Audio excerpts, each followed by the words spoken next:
수요일 이 저녁에 제가 앞으로 갈라디아서를 강해하려고 합니다. 왜냐하면 우리가 지금 주일과 다른 새벽 시간에 이런 때에 사도행전의 말씀을 보고 있는데요.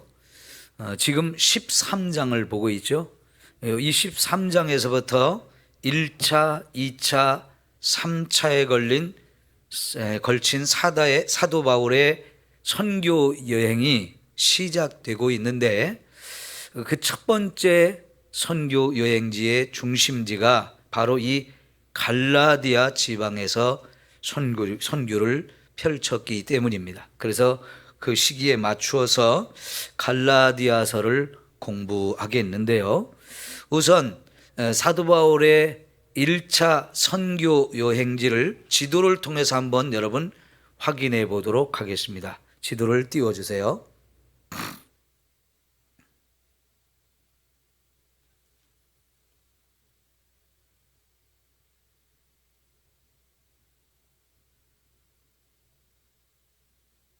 네, 여기를 잘 좀 보시면 좋겠는데요.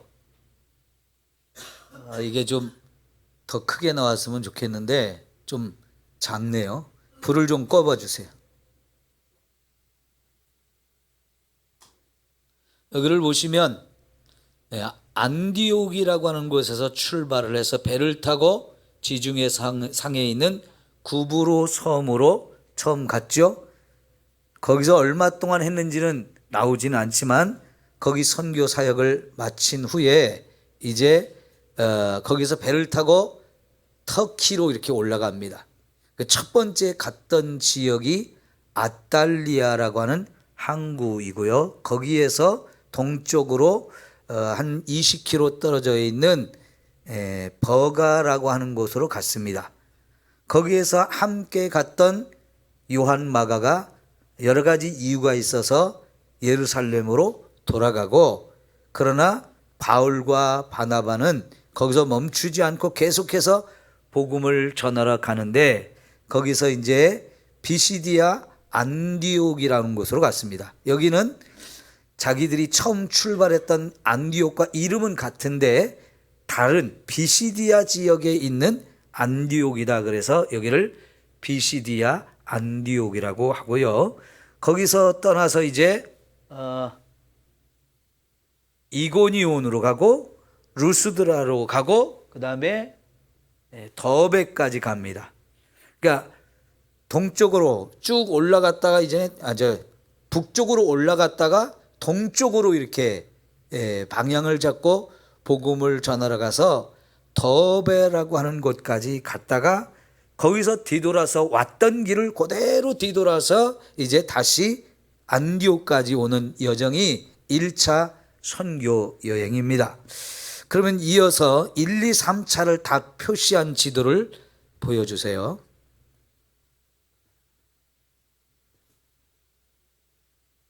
좀 지도가 여러분이 눈앞에 있지 않아서 조금 더 확대됐으면 좋겠는데, 그래도 잘 안 보일 수도 있는데, 여기는 안디옥이라고 하는 곳을 통해서 2차, 3차 선교 여행을 간 지역만 잠깐 여러분이 주목해서 보시면, 1차에는 지중해로 바다를 타고 이렇게 갔었는데 2차, 3차는 바다로 배를 타고 가지 않고 안디옥에서 똑같이 출발을 했지만 이제는 육지로 갑니다. 그러니까 안디옥이라고 하는 곳에서 북쪽으로 조금 올라가면 다 터키 지역이거든요. 그 터키 지역으로 해서 걸어서 1차 선교 여행을 했던 지역을 통과를 해서 저 더 멀리 서쪽으로 계속 가가지고 그리스 지역까지, 그리고 나중에 다시 동쪽으로 와서 터키의 서쪽인 에베소 지역 이런 데까지 이제 다 복음을 전하고 다시 배를 타고 안디옥으로 혹은 예루살렘으로 가는 이 여정을 거치는데요. 특별히 이 2차, 3차 여행을 할 때 1차 때 선교했던 지역을 꼭 통과를 해서 갔어요. 그 얘기는 1차 선교 여행을 하면서 개척했던 교회들을 2차, 3차 때 다시 들려서 거기들을 잘 돌보아주고 더 복음으로 증거해주고 그들을 점점 더 강하게 세워주고 그리고 다른 지역으로 또 전도 여행을 떠나서 그러니까 이 갈라디아 지역은 사도 바울이 선교 여행 3차에 걸친 이 선교 여정에서 매번 갔던 그런 특별한 지역인 것을 확인해 볼 수가 있습니다. 이제는 그거 거둬 주시고요. 불도 켜 주세요. 자, 그런데 이렇게 바울이 굉장히 심혈을 기울여서 이렇게 세웠던 지역의 교회가 이 갈라디아 지역인데요. 여기에는 비시디아 안디옥을 비롯해서 이고니온, 루스드라, 더베 이런 지역 여러 지역의 교회들이 세워졌어요. 그래서 여러분 우리가 오늘 읽은 말씀에 2절을 함께 보시면 함께 있는 모든 형제와 더불어 갈라디아 여러 교회들에게 편지한다 그러는 거예요. 갈라디아라고 하는 교회가 따로 있는 게 아니야.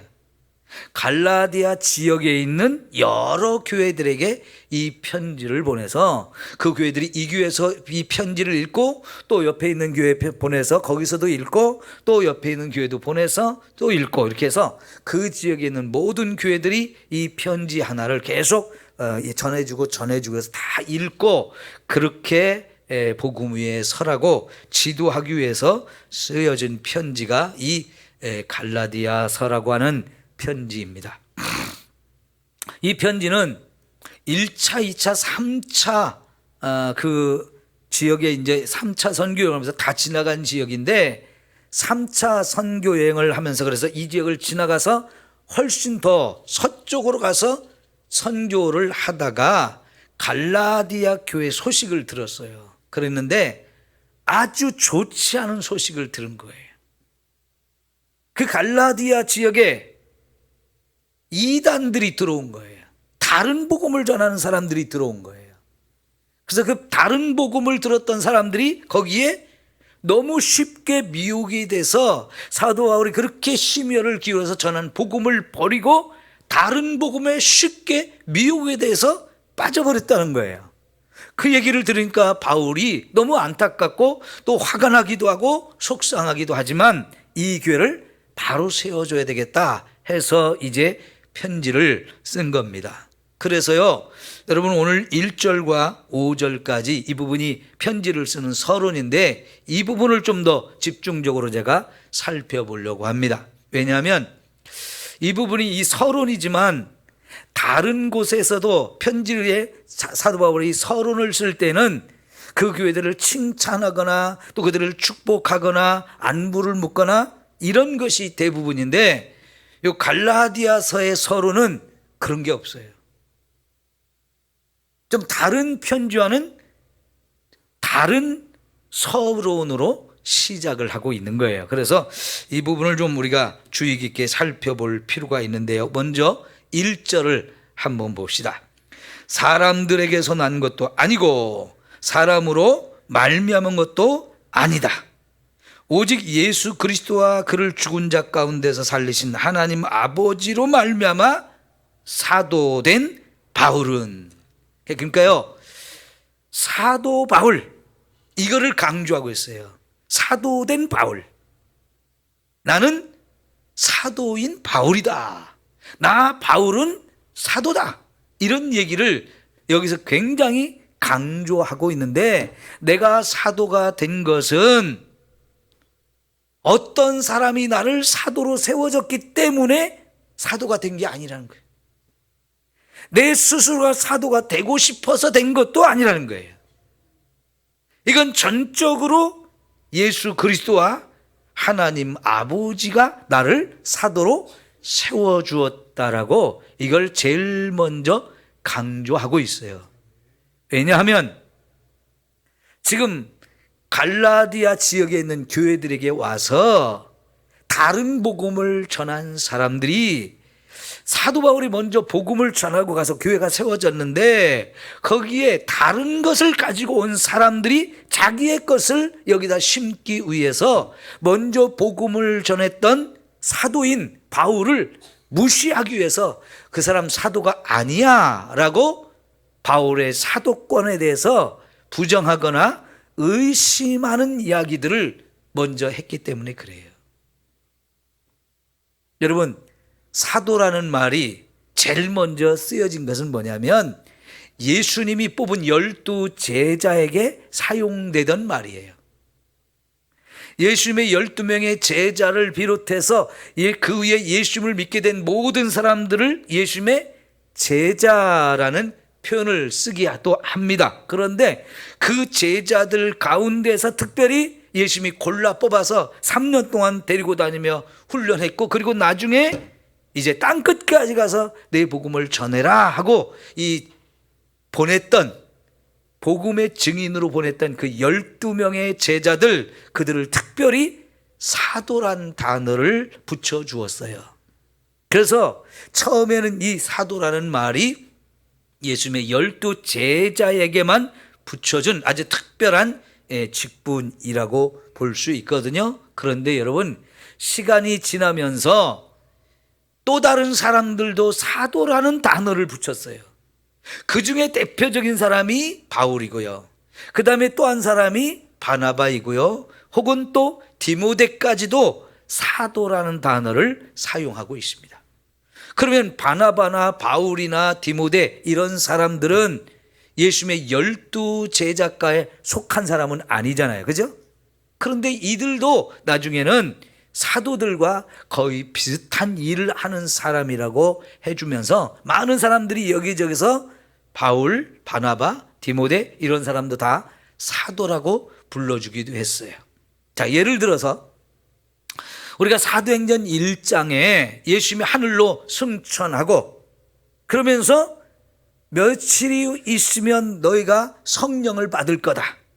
그러면 그 성령이 와서 너희에게 권능을 줄 것이고 그때부터 너희는 예루살렘과 온 유대와 사마리아와 땅끝까지 이르러 내 증인이 되라. 이렇게 사명을 주고 하늘로 승천하셨죠. 그래서 그 말씀을 들었던 사람들 중에 일부인 약 120명의 사람들이, 제자들이 마가의 다락방으로 가서 예수님이 약속했던 성령을 받고자 열심히 기도했어요. 그러다가 기도하는 중에 베드로가 일어나서 여러분 우리 할 일이 하나 있습니다 하면서 무슨 일을 했어요? 가룟 유다가 우리 12명 중에 한 명이었는데 그 사람이 예수님 배반하고 팔아먹고 지가 자살해서 죽었잖아요. 그럼 12명 중에 하나가 빠져가지고 11명이 되었는데 우리가 지금 여기 함께 기도하고 있는 여기서 이제 얼마 안 있으면 우리가 산끝까지 나가서 복음을 전해야 되는 이 사명을 감당해야 되는데 11명보다는 본래 예수님이 채웠던 12명을 채우기 위해서 우리 가운데서 한 사람을 뽑아서 그 일을 같이 감당하게 하는 게 어떻겠습니까? 라고 제안을 했어요. 그런데 그거는 사도 이 베드로의 생각이 아니고 이미 구약 성경에 그러한 일을 예언해 놓은 말씀이 있었어요. 그래서 지금이야말로 그 예언된 말씀을 따라서 우리 가룟 유다가 버린 그 직분을 타인이 취하게 하라고 했으니까 그 일을 감당할 사람을 우리가 뽑자, 그렇게 얘기했던 건데 모든 사람들이 맞아, 그것도 성경에 이미 예언된 일이니까 우리가 당연히 해야 돼 하면서 마띠아라고 하는 사람을 제비를 뽑아서 그를 이제 12명의 숫자에 채워주죠. 그러면 그 마띠아라는 사람 사도로 세웠다는 거예요? 아니에요? 세웠다는 거죠. 마띠아도 사도가 된 거예요. 근데 이 마띠아는 본래 12명의 예수님이 선택한 제자에 속한 사람은 아니었어요. 그러나 그도 그 사도들과 별로 다를 것이 없이 저 갈릴리에서 계속해서 예수님을 따라다니면서 수많은 일을 보고 듣고 경험했던 사람이기 때문에 이 사람 충분히 사도가 될 자격이 있다라고 하면서 그 사람도 사도로 세웠어요. 그러니까 본래가 이 사도라는 말이 12명의 제자에게 붙여준 말이지만 이때부터 마띠아도 사도로 세워주고요. 나중에 바나바, 바울, 또 디모데 이런 사람도 사도라고 부를 때 이거는 꼭 틀린 말은 아니었다 하는 거죠. 그래서 사도 바울도 이렇게 편지를 쓸 때 나는 사도다 그런 얘기를 자꾸 한단 말이에요.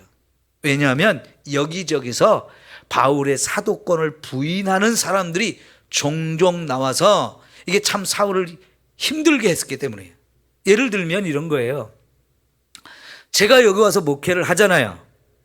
그러면 제가 우리 삼성교회에서 목회하기 위해서는 조건과 자격이 필요해요. 어떤 조건이 필요하냐? 우선적으로 한신대학교와 한신대학원 중에 한 곳을 나와서 거기서 신학을 공부한 사람이어야 하는 거예요. 그러면 여러분, 그 자격 조건이 안 되면 저는 이 삼성교회에서 목회를 할 수가 없어요. 그러나 제가 한신대학원에 가서 정식으로 입학하고 시험을 보고 들어가서 거기서 3년의 과정을 공부했기 때문에 제가 여기서 목사로서 담임 목사가 되어서 여러분과 함께 이렇게 신앙생활을 할 수 있는 거지요. 그런 자격 조건을 갖춰야만 우리 교단에서 저를 삼성교회 담임 목사로 세워주기도 하고 여러분도 저를 여기서 목회를 하는 걸 인정할 수 있게 되는 거예요. 그런데 신학도 하지 않은 사람이 나 목사요 하고 나 삼성교회 와서 목회하겠습니다 하면 여러분이 받아줍니까? 받아주지 않습니까? 그건 자격 조건이 되지 않기 때문에 세울 수가 없는 거예요. 근데 왜 그런 자격 조건을 따질까요? 이 기장교단에서 인정하는 그런 말씀을 선포해야 되기 때문에 그런 거예요. 그런 자격 조건을 갖추지 않은 사람을 세우면 잘못하면 엉뚱한 얘기를 할 수 있단 말이에요. 그러니까 지금 다른 복음을 가지고 와서 거짓말을 가지고 참말인 것처럼 전하려고 하는 사람들의 전략이 앞서 이 교회를 세우고 이 교회를 목회했던 그 사람들을 부정하려고 하는 거지요. 그리고 그가 전한 복음도 가짜야, 틀린 거야, 이렇게 하기 위해서는 그 복음을 전했던 사람이 잘못된 사람이라고 해야 되는데, 사도 바울의 약점이 될 수 있는 부분, 예수님의 12제자에 속한 사람이 아니었는데 스스로 자기를 사도라고 해서 와서 여기 복음을 전했다라고 강조하는 거거든요. 근데 그것이 여러분 사도 바울이 생각할 때는 내가 비록 예수님의 12명에 속한 제자는 아니지만 나는 예수님이 나를 제자로 선택해 주었고 하나님이 나를 사도로 세워준 사람이다, 이거를 확실하게 딱 얘기하는 거예요. 그게 맞습니까? 틀립니까? 네? 이게 굉장히 중요한 거예요, 사도 바울에게. 그리고 이 말을 듣는 갈라디아 지역에 있는 모든 교회 성도들한테도 우리에게 복음을 전했던 그 사람이 분명 사도다, 이것이 확실하게 인식이 돼야 그러면 그 사람이 전하는 것도 우리가 믿을 수 있는 것이구나, 이렇게 인정할 수 있다는 거죠. 그러면 여러분, 이 갈라디아서에서만 이런 얘기를 한 게 아니에요. 이 갈라디아서 바로 앞에 있는 고린도전서 1장 1절을 우리 한번 찾아봅시다. 고린도전서 1장 1절.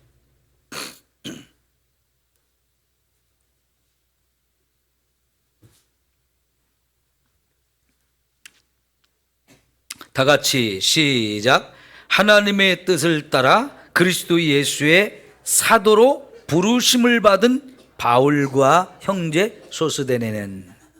야, 여기도요, 고린도전서라는 편지를 쓰면서 제일 첫 부분에 하나님의 뜻을 따라서 그리스도 예수의 사도가 된 바울이다, 이거를 처음에 말하고 시작합니다.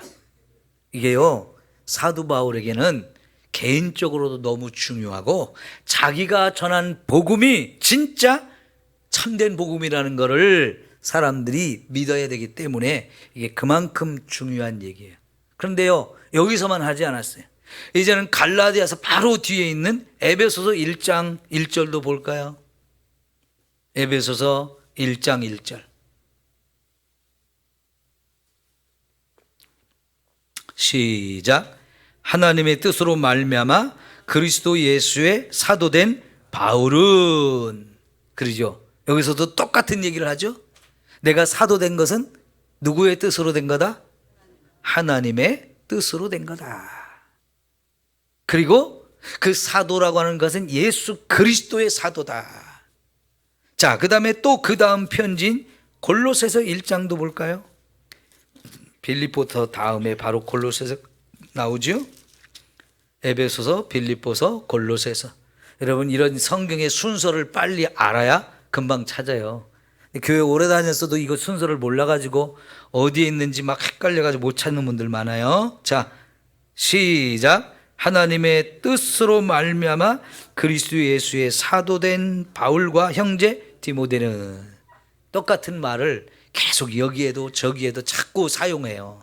왜냐하면 여기저기서 바울의 사도권을 부정하거나 의심하는 사람들이 있었기 때문에 이게 중요한데, 특별히 갈라디아서에서는 그게 더 중요했어요.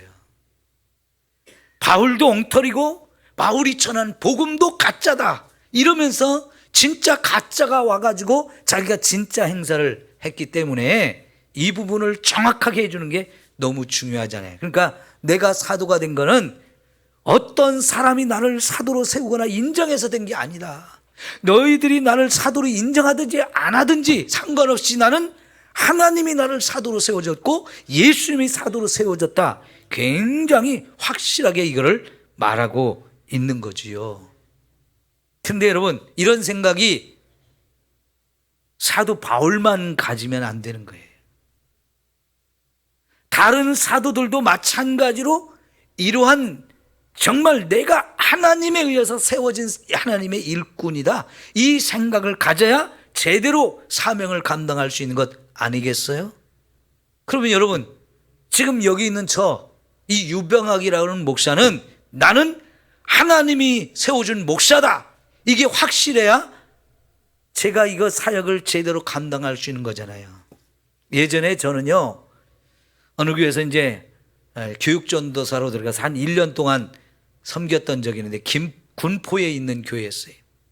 근데 그 교회 목사님은요, 자기가 목사 된 게 사모가 하도 졸라대가지고 목사 됐다고 그러면서, 그래서 교회를 개척했거든요. 그래서 목회하면서도 나는 내가 목사 되기 싫었는데 우리 집사람이 자꾸 나를 신학하게 해가지고 목사 됐다고 그러면서 자기 목회하는 거에 대한 불평 불만이 많으시더라고요. 그 얘기 들으면 성도들이 기분이 좋겠어요, 안 좋겠어요? 왜 목사 돼가지고 목회까지 하면서 교회까지 개척하면서 그런 소리를 왜 할까요? 자신도 행복하지 못해요. 자신도 열심을 다할 수가 없는 거예요. 그러니까 하나님 앞에도 불만이고 자기가 지금 목회 사역을 하는 것도 불만인 거예요. 짜증나는 거예요. 아니, 왜 자기가 분명하지 않으면 부인이 옆에서 아무리 졸라단데 그건 내가 하나님께 부름받은 거 아니니까 난 못해. 자기가 가는 길로 가야죠.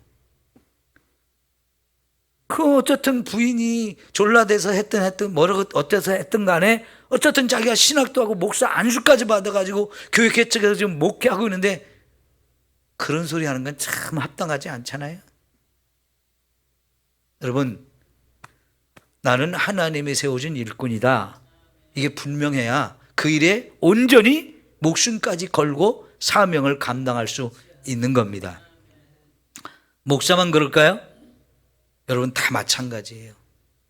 장로님들, 권사님들, 집사님들, 교사들, 성가대원이든 구역장이든 하나님 교회 모든 일꾼들은 누가 세웠느냐? 하나님이 세워주신 거예요. 목사님, 나 집사 될 때 교회에서 세워줬거든요. 목사님이 세워줬거든요. 예, 그렇습니다. 맞습니다. 그러나 그거는 목사가 세운 게 아니고 교회가 세운 게 아니고 하나님이 세워주신 거예요. 여러분, 초대교회 요 6명의 7명의 집사들 교회에서 투표해가지고 성도들이 추천해가지고 거기서 투표를 해가지고 7명을 집사를 세웠어요. 근데 그 사람들이 하나님이 나에게 나를 이런 일꾼으로 세워주었다고 하면서 열심히 했을까요? 아니면 사람들이 나를 세워줬다 하면서 엉터리짓 했까요? 그들은 절대로 사람이 세워줬다고 하면서 자기들의 직분을 소홀히 생각하고 해도 그만 안 해도 그만이 아니고요, 이건 하나님이 나를 세운 거다 하면서 정말로 그 일에 최선을 다해서 했잖아요. 그래서 그들이 그 일을 열심히 최선을 다해서 하니까 사도들이 복음을 전하고 말씀을 전하고 기도하는 일에 집중해가지고 교회가 안정이 되고 불만을 가진 사람들이 잠잠해지고 열심히 말씀 전해가지고 더 많은 영혼을 구원하는 이런 놀라운 일을 이루잖아요. 그 배경 속에 7명의 집사들이 나는 하나님이 세워준 일꾼이다, 이 확신을 가지고 거기 진짜 최선을 다해서 했기 때문에 그래요. 여러분, 이제 연말이 됐는데 슬슬 시동이 걸리나 봐요. 무슨 시동? 목사님 나 빼주세요. 제발 좀 그러지 마세요. 네? 하나님이 여러분에게 맡겨진 일들이 얼마나 귀한 일인지 좀 아시고, 이걸 작다라고 생각하지도 마시고, 하찮은 거라고 생각하지 마시고, 소홀히 해도 되는 거라고 생각하지 마시고, 정말 하나님의 은혜로 나 같은 사람 세워졌네, 이게 하나님의 일인데 하시면서 잘 감당합시다. 그렇게 하나님의 영광을 돌리는 저와 여러분이 됐으면 좋겠어요. 꼭 그렇게 합시다. 예. 자, 그래서 지금 사도 바울이 1절에 이야기를 굉장히 첫 번부터 아주 강하게 이야기를 하고 있는 겁니다. 자, 두 번째, 그러면 사도 바울이 사도로 세워진 것을 한번 확인해 봐야 되겠죠? 언제 어디서 어떻게 사도로 세워졌는지. 사도행전 9장을 보겠습니다. 15절입니다. 사도행전 9장 15절.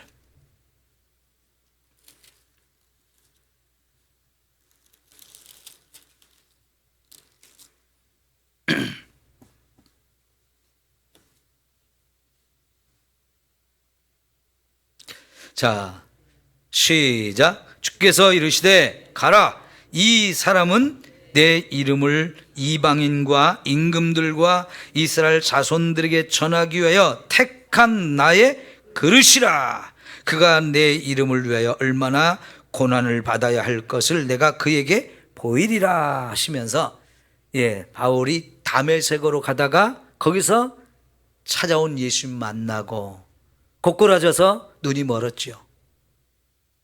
그런데 이제 앞을 볼 수가 없으니까 사람들이 이끌려서 다메섹 성으로 들어갔어요. 그랬더니 하나님이 아나니아라고 하는 선지자, 그 다메섹에 있는 선지자를 사울에게 보내는데, 아나니아가 그 사람한테 제가 만나라고요? 그 사람이 저 예루살렘으로부터 제사장들의 위임을 받아가지고 여기 다메섹에 예수 믿는 사람들을 잡아가 옥에 가두거나 예루살렘을 끌고 가려고 온다는 얘기를 들었는데 나보고 그 사람 가서 만나라고요? 그러니까 예수님이 뭐라고 합니까? 이 사람은 내 이름을 위하여 이방인과 임금들과 이스라엘 자손에게 전하기 위해서 택한 나의 그릇이다. 내가 그를 택했다. 내가 쓰는 일꾼이다. 이렇게 하나님이, 예수님이 선택하신 거예요.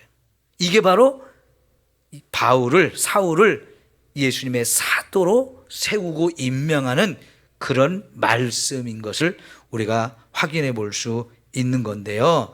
그러면 여러분, 여기서 우리가 사도행전 26장으로 한번 다시 가봅시다. 사도행전 26장 14절부터 18절까지 있어요.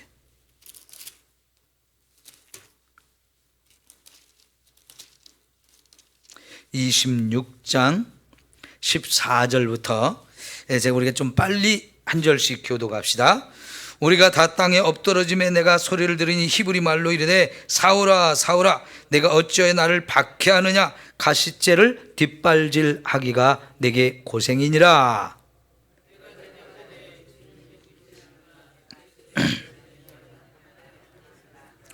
일어나 너의 발로 서라. 내가 네게 나타난 것은 곧 내가 나를 본 일과 장차 내가 내게 나타날 일에 너로 종과 증인을 삼으려 함이니.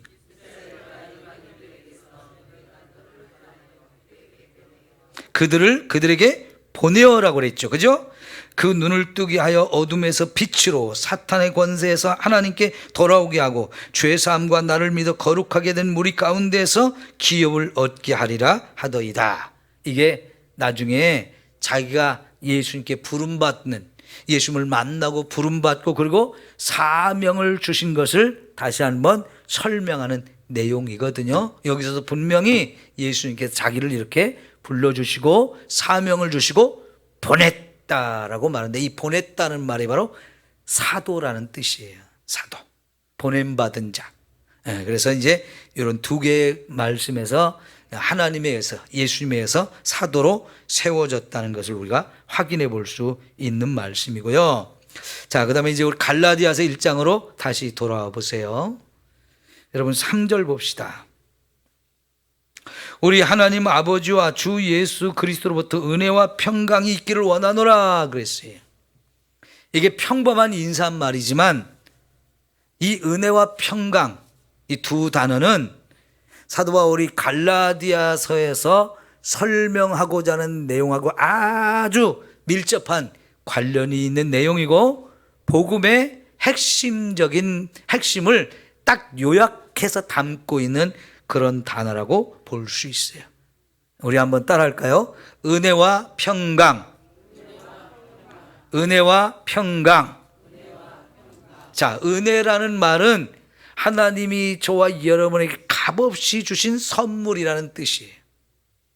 하나님께서 저와 여러분에게 값없이 주신 선물. 근데 왜 선물을 주셨느냐? 그 선물을 주신 분이 예수님이고, 그 예수님을 통해서 저와 여러분에게 하나님이 은혜를 부어주셨어요. 그 예수 그리스도를 보내주시고 예수님을 통해서 우리에게 은혜를 베푸신 것의 핵심이 뭐냐면 저와 여러분을 구원하는 거였어요. 그러니까 하나님이 저와 여러분에게 은혜로 선물을 주셨다. 그 핵심이 뭐냐? 우리를 예수님을 통해서 구원했다는 얘기예요. 예수님이 저와 여러분을 구원하기 위해서 하신 일이 또 뭐죠? 십자가에서 죽어서 저와 여러분의 모든 죄를 다 용서해 가지고 저와 여러분을 의롭다고 해 주신 것. 이게 바로 이제 복음의 핵심이고, 이것을 한마디로 은혜라고 말할 수 있어요. 그래서 여러분 4절에서 이 갈라디아 사람들에게 편지를 보내는 이 서론에서 다른 데에서는 볼 수 없는 표현을 4절에서 이렇게 얘기해요. 4절과 5절에서 그리스도께서 하나님 곧 우리 아버지의 뜻을 따라 이 악한 세대에서 우리를 건지시려고 우리 죄를 대속하기 위하여 자기 몸을 주셨으니, 이 이야기를 서론에서 하는데 이게 바로 하나님이 우리에게 주신 은혜의 핵심적인 내용이에요. 하나님이 자기 아들 예수님을 우리에게 보내주셨고, 그 예수님이 자기 몸을 십자가에서 우리 죄를 용서하게 한 대속 제물로 드려가지고 그분을 믿음으로 말미암아 우리가 건짐을 받았다, 구원을 받았다. 이게 이제 복음의 핵심인데, 이 이야기를 서론에서 딱 얘기합니다. 그리고 나서 5절에 영광이 그에게 세세토록 있을지어다 하면서, 다른 편지에서나 다른 글에서는 요 마지막 5절이 제일 뒤에 편지 마지막 끝날 때 보통 하는 거거든요. 하나님께 성령을 돌리는 거, 예수님께 성령을 돌리는 거, 이 이야기를 편지의 마지막에 하는데요. 지금 사도 바울은 첫 부분에서 그 성령을 예수님께, 하나님께 돌리고 있어요. 왜? 예수님이 저와 여러분을 구원하기 위해서 십자가에서 자기 몸을 들여가지고 우리의 죄를 용서하는 제물이 되어주셨고, 그를 믿음으로 우리가 구원을 받게 됐다는 거지요. 네, 이런 엄청난 은혜를 우리에게 가져오신 예수님, 진짜 세상에 무궁토록 그분에게 영광을 돌려야 된다, 이런 얘기를 하는 거예요. 그것과 맞물려 있는 단어가 은혜라고 하는 단어예요. 그리고 평강은 그렇게 은혜를 받은 사람이 누리는 것, 은혜를 받은 사람이 누리는 것, 그게 평강이에요. 근데 그 평강도 결국은 하나님이 주시는 거예요. 사람이 만드는 평강이 아니고 하나님이 주시는 평강인 거예요. 이 은혜와 평강은 다 하나님이 주시는데, 먼저 하나님이 은혜를 우리에게 부어주셔서 우리로 구원을 받게 됐어요. 구원받은 사람은 하나님과 우리 사이가 죄로 인해서 막혔던 것이 뻥 뚫려서 하나님과 우리가 언제든지 하나가 되고 만날 수 있고 교제할 수 있는 관계가 이루어졌어요. 이렇게 되기 전까지는 죄가 우리를, 하나님과 우리 사이를 가로막고, 그래서 하나님과 우리 사이가 원수 관계였어요. 원수 관계. 원수가 되면 서로 막 죽이려고 이렇게 되잖아요. 그러니까 그 죄를 용서받지 못하면 결국은 우리는 다 하나님의 무서운 심판을 받아서 멸망을 당할 사람들이에요. 그런데 그게 이제 완전히 다 풀어졌단 말이죠. 죄도 해결되고 하나님과 우리 관계도 이제 원수 관계가 아니라 아버지와 아들의 관계, 세상에서 제일 사랑이 넘치는 그런 관계가 되어졌고요. 그래서 이제 우리는 아무것도 두려워할 것이 없고 평강을 누릴 수 있는 이런 상태가 되어진 건데, 이게 구약에서는 히브리 말로 샬롬이라고 표현되는 단어예요. 진짜 하나님 주신 평강을 누릴 수 있는 사람, 이거는 은혜를 받은 사람만이 할 수가 있는 거예요. 여러분, 하나님이 저와 여러분에게 이렇게 엄청난 은혜를 베푸신 것 여러분 아시지요? 은혜 받았습니다. 저한테만 설교로 은혜 받았습니다만 표현하지 마시고요, 하나님 은혜 주셔서 감사합니다, 나 같은 사람에게 이렇게 엄청난 은혜를 주셔서 감사합니다, 이걸 늘 고백해야 돼요. 그 크신 하나님의 사랑 말로 다 형용 못하네. 하늘을 두루마리 삼고 바다를 먹물 삼아도 하나님이 내게 주신 그 은혜와 사랑을 다 기록할 수가 없다고 할 만큼 정말 엄청난 은혜와 사랑을 하나님 우리에게 쏟아부어 주셨어요. 날마다 그 은혜 우리가 누리면서 살고 있지요? 진짜 감사해야 돼요. 감사해야 돼요. 그런데 여러분, 우리가요, 이 거짓 복음, 다른 복음을 가져온 사람들은 이 은혜를 부정하는 사람들이, 이 은혜가 필요 없다고 하는 사람들인 거예요. 그래서 여러분 8절에 보니까, 그러나 우리나 혹은 하늘로부터 온 천사라도 우리가 너에게 전한 복음 외에 다른 복음을 전하면 뭘 받을지어다? 저주를 받을지어다. 그런데 이 저주가 뭔 뜻인지 여러분 아세요? 여기서 말하는 저주가 무슨 뜻이냐면 그리스도에게서 끊어졌다는 뜻이에요. 그리스도와 아무 관계가 없는 사람이라는 거예요. 다시 말하면 예수 그리스도를 통해서 저와 여러분에게 주신 은혜를 누릴 게 하나도 없는 사람들, 이게 바로 저주받은 사람이라고 말하는 거예요.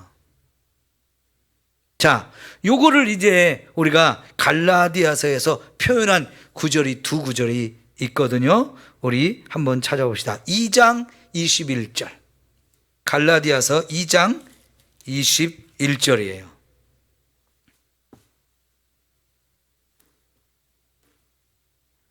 시작. 내가 하나님의 은혜를 패하지 아니하노니 만일 의롭게 되는 것이 율법으로 말미암으면 그리스도에게서 헛되이 죽으셨느니라. 자, 여기 은혜를 패하지 아니하노니 그랬죠. 하나님이 우리에게 주신 그 은혜가 있는데 이것을 절대로 내가 폐지시킬 사람이 아니다. 만일 우리가 의롭게 되는 것, 죄를 다 사함받고 너는 의로운 사람이야, 이렇게 인정을 받는 것이 율법을 지켜서 우리가 의롭게 되어지는 것이 가능하다면 예수님께서 헛되이 죽었다는 거지요. 그러니까 예수님이 십자가에 죽으신 이유가 저와 여러분을 죄에서 건져서 우리를 의롭게 해주려고 하는 것이었잖아요. 근데 예수님이 그렇게 십자가에 죽지 않아도 우리가 율법만 잘 지켜서 의롭게 될 수 있다면 굳이 예수님은 십자가에 안 죽어도 된다는 얘기예요. 헛짓거리 했다는 얘기예요, 예수님이. 그런데 여러분, 정말 예수님이 율법을 지켜가지고 우리가 완전하게 의롭게 될 수 있는데도 불구하고 굳이 죽을 필요가 없는데 십자가에서 그렇게 죽어주러 오셨습니까? 그런 헛짓거리를 하셨습니까? 다른 방법이 있으면 그렇게 할 이유가 없잖아요. 그런데 저와 여러분을 구원할 수 있는 방법은 오직 예수님이, 하나님의 아들인 예수님이 이 땅에 와서 십자가에서 우리의 죄를 짊어지고 죽어주는 것 외에는 다른 방법이 없기 때문에 이렇게 하신 거예요. 그래서 천하 인간의 구원을 얻을 만한 다른 이름을 우리에게 주신 일이 없다고 하신 이유가 그거예요. 여러분, 다른 복음은 그래서 있을 수가 없는 거예요. 그런데도 불구하고 이 세상에는 예수님 말고도 우리가 구원받을 수 있는 길이 얼마든지 있어 라고 하면서 다른 복음을 전하는 사람들이 있는데, 안타깝게도 갈라디아 교회 성도들도 그런 다른 복음에 미혹돼서 바울이 전한 예수 그리스도의 참 복음을 딱 버리고 너무나 쉽게 거기에 빠져버렸다는 거예요. 여러분, 공든탑이 무너진다는 불교 용어가 있어요. 오늘은 불교 용어지만 제가 그걸로 설명을 할게요. 여러분, 탑을 하나 쌓는다는 거 정말 공을 들여야 쌓을 수 있어요. 엄청난 공을 들여야 멋진 탑을 쌓을 수 있어요. 그런데 여러분, 공든탑이 무너질 때는 한순간이에요. 그죠? 쌓는 건 너무너무 어려운데 무너뜨리는 건 한순간이에요. 그죠? 그것처럼요, 사도 바울이 아까도 말한 것처럼 3번이나 이 갈라디아 지역을 또 가고 가서 계속 말씀을 전해가지고 이들이 참 복음 위에 든든하게 섰거든요. 그런데 이게 무너질 때는 한순간에 무너지더라는 거예요. 어떻게? 다른 복음을 전하는 사람들이 와서 그냥 바울과 전혀 다른 얘기를 했는데 거기에 그냥 쏙 빠져버리는 거죠. 그러니까 여러분, 우리가 선줄로 생각하면 넘어질까 조심하라고 하는 말씀처럼 정말 나는 예수를 믿는 이 복음에 확실히 섰다 할지라도 자꾸만 우리 자신을 돌아보면서 혹시 내가 다른 것들이 내 속에 들어오지 않았는가, 거짓된 것이 들어오고 잘못된 것이 들어오지 않은가, 이런 걸 자꾸 점검해야 되는데요, 그러기 위해서는 우리가 말씀을 잘 배워야 되는 거예요. 안 배우고 알 수 있는 사람은 하나도 없어요. 여러분, 호세아서나 아모스서를 보게 되면 왜 그 당시 북쪽 이스라엘이 망하느냐? 내 백성이 지식이 없어서 그런다고 그랬어요. 내 백성이 알지 못해서 그런다고 그랬어요. 왜 모릅니까? 안 배우니까 그런 거예요. 안 배우니까. 여러분, 왜 우리가 자꾸 일주일에도 몇 번씩 하나님 교회 와서 예배를 드리고 말씀을 또 듣고 듣습니까? 왜 자꾸 새벽에 나와서 매일매일 하루를 시작하기 전에 말씀을 또 듣습니까? 그리고 여러분 집에서 왜 매일같이 말씀을 읽어야 된다고 합니까? 그래야 말씀을 하나라도 더 깨우치고 내가 믿음 위에 바로 설 수 있기 때문에 그래요. 이런 거 안 하면서도 나 교회 다니고 있어. 여러분, 교회 다니는 거 잘하는 거지만 이왕이 잘하는 거 제대로 해야 돼요. 어차피 여러분 교회 다니는데 그냥 교회만 왔다 갔다 하고 그래 갖고는 믿음이 안 자라고요, 무너질 때 한순간에 무너지기 쉬워요. 우리 교회는 그렇게 되지 맙시다. 그렇게 되면 안 돼요. 저는 우리 삼성교회 와서 첫째 사명이 제가 우리 삼성교회 모든 성도들을 말씀 위에 굳게 세우는 것이 제게 주신 사명의 첫 번째라고 저는 생각하고 지금껏 일해왔어요. 그런데 여전히 제가 뭘 좀 가르치려고 훈련 좀 하려고 그러면 어쩌면 그렇게 미꾸라지처럼 쑥쑥 빠져나가는지 제가 힘들어요. 좀 배우자 할 때는 오세요. 시원하게 대답해 주셔서 감사해. 여러분, 배우는 데 열심을 내야 돼. 장로님들이 1번으로 앞장서야 되고, 두 번째가 권사님들이 2번으로 앞장서야 되고, 세 번째가 집사님들이 또 앞장서야 돼. 아니, 우리 교회 성도들은 한 사람도 빠지지 말고 뭐 교육 좀 합시다, 뭐 훈련 좀 합시다 그러면은 빠지면 안 돼요. 근데 꼭 보면 모르는 사람들이 더 빠져. 악순환이에요, 악순환. 와서 잘지라도 졸지라도 와서 들어야 돼요. 배워야 돼요. 나는 공부를 못해서, 나는 배운 게 없어서 그거 힘듭니다. 그러면 더 와야 돼. 난 나이를 먹어서 더 와야 돼. 왜? 배울 시간이 얼마 안 남았으니까. 제가 우리 교회 와서 뭘 배운다, 뭘 가르친다, 훈련할 때마다 우리 최석동 장로님, 김엽자 권사님 거의 안 빠지고 오셔서 너무 감사해.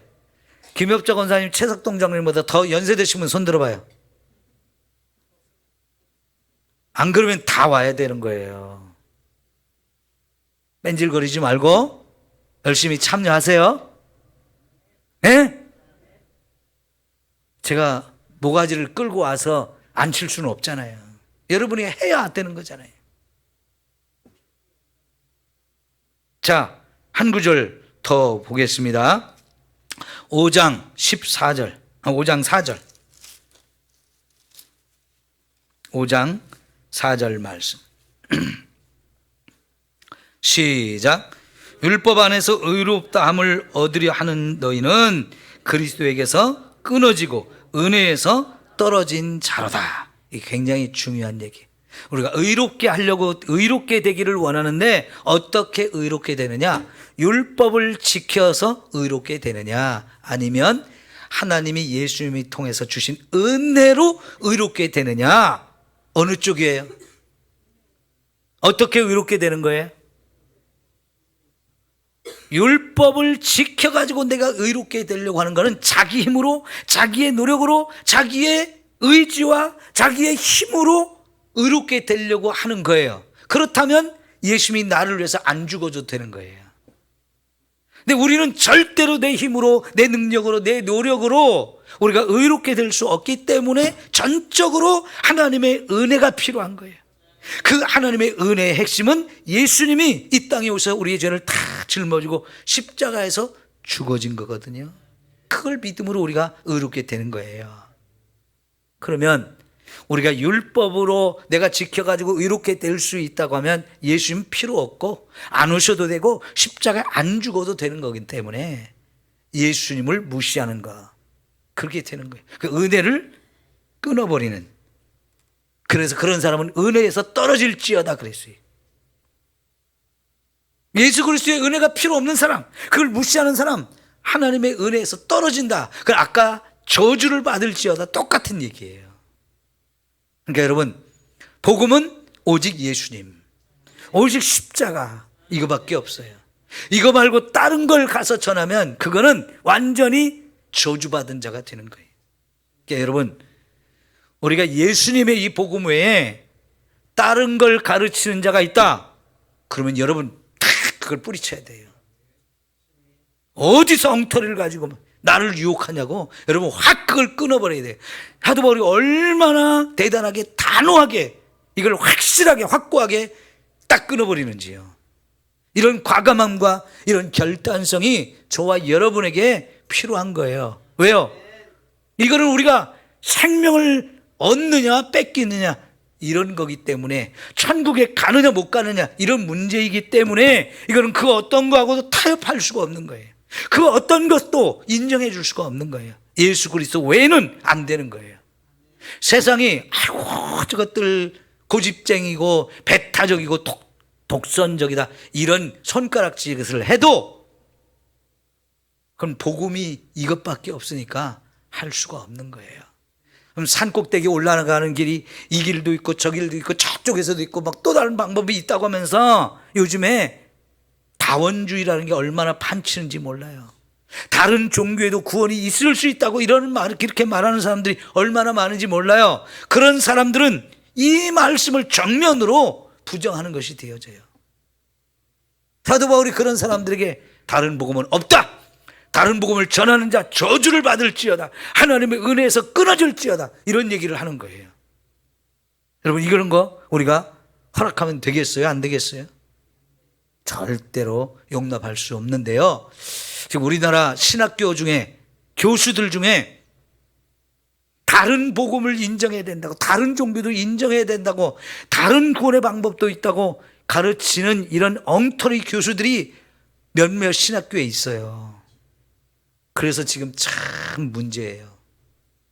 거기서 신학을 배운 목사들이 와서 어떻게 이런 설교를 할 수 있겠어, 이런 말씀을 가지고. 그죠? 근데 학생 때는요, 분별력이 부족하기 때문에 교수들이 가르치면 그게 진짜인 줄 다 그렇게 믿어버리거든요. 그게 정말 조심스러워요. 때가 악해서 지금 그런 거예요. 여러분, 1장 4절을 다시 봐요. 그리스도께서 하나님 곧 우리 아버지를 따라 이 악한 세대에서 우리를 건지시려고. 지금 우리가 사는 시대는 정말 악하다는 거예요. 여러분, 세상은 정말 악합니다. 그냥 두면 거기에 우리가 다 함께 떠내려가서 멸망을 당할 수밖에 없기 때문에 악하다라고 하는 거예요. 거기서 건져줘야 된다는 거예요. 저와 여러분은 거기서 예수님을 통해서 건져주신 사람이에요. 건짐을 받은 사람이, 구원을 받았다는 얘기예요. 그러니까 여러분, 결코 세상은 영원하지 않습니다. 세상에 있는 것들이 저와 여러분을 책임지지 못합니다. 세상을 따라가다 보면 천국으로 가지 못합니다. 오직 거기서 우리가 건짐을 받아가지고 예수님을 믿어서 천국에 가는 이 길에 우리가 서 있는데요, 이 길을 끝까지 가야죠. 끝까지 가야 돼요. 복음을 잘 지키고 갈 수 있는 저와 여러분 모두가 되어지기를 축원합니다. 예, 이제 6절 이하 다음 주에 또 설명을 이어가겠습니다. 기도합시다.